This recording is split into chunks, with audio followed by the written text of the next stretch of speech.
Il ne vous a pas échappé ces derniers mois que la régulation s'intéresse à l'écosystème des crypto-monnaies. Longtemps en dehors des spectres des régulateurs, les différents bull runs et augmentations des capitalisations ont attiré de nombreux utilisateurs à notre monde, le rapprochant de plus en plus de la fameuse mass adoption. Conçue pour certains pour être en dehors de ces cadres, l'industrie des cryptos, par ses acteurs, ne peut évidemment pas rester en dehors des lois. Dans un récent sondage de Ladan et KPMG, dont Cryptost est partenaire, on apprend que 8% des Français détiennent des crypto-monnaies. Un chiffre impressionnant qui témoigne de l'intérêt des citoyens pour les cryptos et la nécessité donc d'encadrer cette classe d'actifs pour les protéger. Mais les encadrer correctement. Ces derniers mois, certains points de la régulation ont fait peur à l'écosystème, craignant que l'Europe passe une nouvelle fois à côté d'une révolution de taille, celle du Web3 et celle de la crypto. Car ce monde n'a pas de frontières, et si la régulation européenne est trop forte, nos acteurs, nos cerveaux, partiront. Cette série de vidéos, en partenariat avec Ladan, a pour objectif de sensibiliser sur les risques d'une régulation trop punitive ou trop stricte sur nos acteurs, et vise à expliquer et proposer des alternatives. En association avec Ladan, donc l'association de développement des actifs numériques, les membres les plus importants de l'écosystème français et européen nous transmettront leurs doutes, leurs craintes et leurs visions pour allier protection du consommateur, régulation et innovation.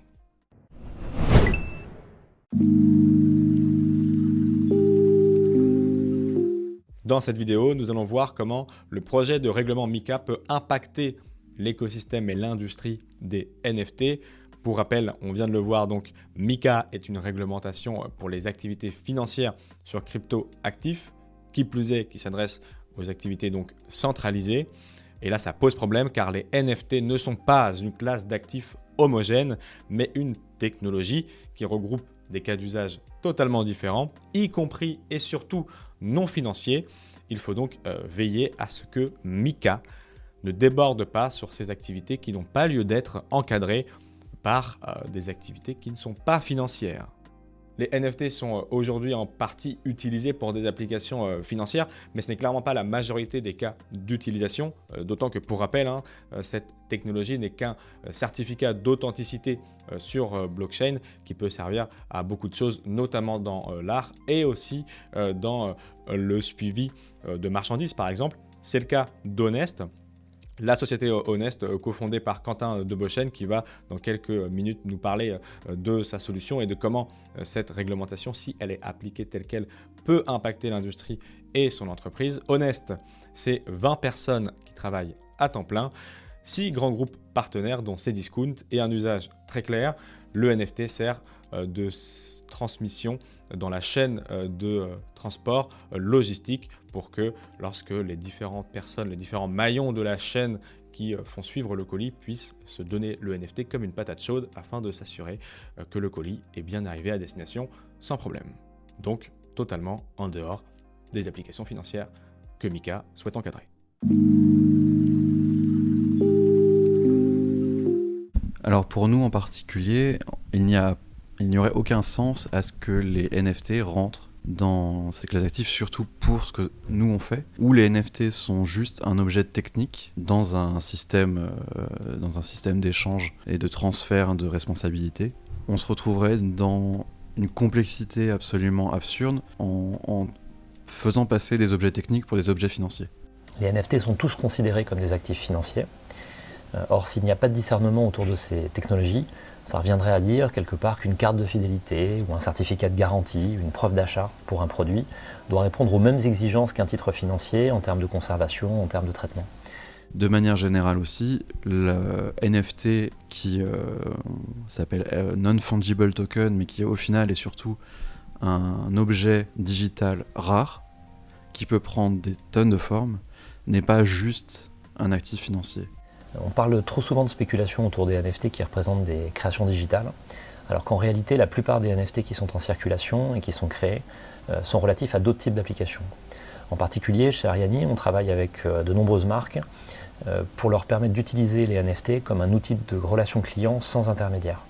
À l'origine, en fait, ce qu'on appelle aujourd'hui les NFT ont été créés sur Bitcoin et à l'époque, on parlait de rare digital art ou maintenant rare digital, si on veut quelque chose dans ce style-là. Mais on n'est pas sur quelque chose qui est obligatoirement unique. Beaucoup de NFT aujourd'hui sont des collectibles et du coup sont fongibles, mais ça reste un objet rare numérique que l'on va se transmettre de personne en personne. Ça a au moins 3 avantages d'utiliser des NFT dans ces cas d'usage. La première, c'est d'être beaucoup plus efficace dans la gestion de sa relation client et de son CRM. Donc ça augmente la compétitivité des entreprises. Le deuxième avantage, c'est de se libérer des plateformes, des GAFA, et donc de regagner de la souveraineté numérique.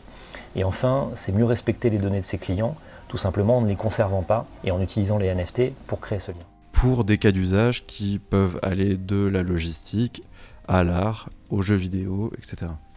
Ça pourrait transformer cette transaction qui est juste un transfert logistique en une transaction financière. Et dans ce cas-là, on se retrouve avec un NFT qui devient un cryptoactif et n'a plus du tout cet aspect technique uniquement que ce qu'on a aujourd'hui. Et donc on aurait beaucoup de régulations à devoir gérer en plus, alors qu'aujourd'hui, c'est simplement une couche technique et rien de plus.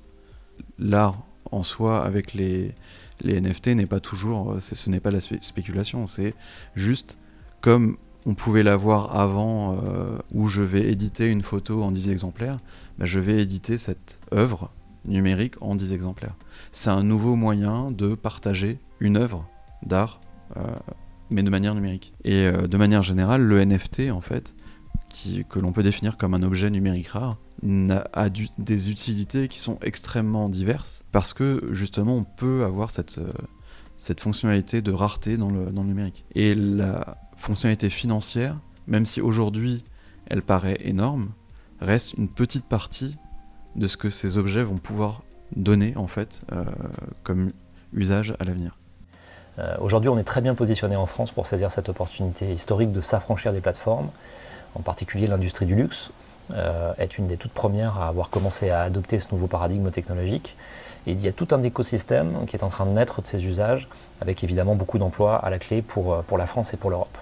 L'usage le plus important aujourd'hui, on le voit, c'est pour l'art, on va dire, et pour les jeux vidéo, parce que c'est ceux qui paraissent les plus évidents, et aussi ceux qui actuellement brassent de l'argent. C'est assez classique aussi. Mais ces cas d'usage-là, à l'avenir, ne seront qu'une petite partie des cas d'usage généraux. C'est un petit peu comme quand on avait découvert la blockchain en 2016, où on avait quelques cas d'usage qui se répétaient un petit peu tous, et quelques années après, on se retrouve avec des cas d'usage très différents et très variés.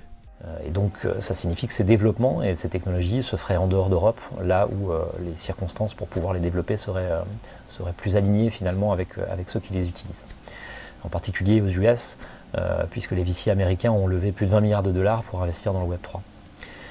Ces 20 milliards de dollars, c'est plus que tout ce qui a été investi par nos licornes, par exemple, pour devenir des entreprises leaders.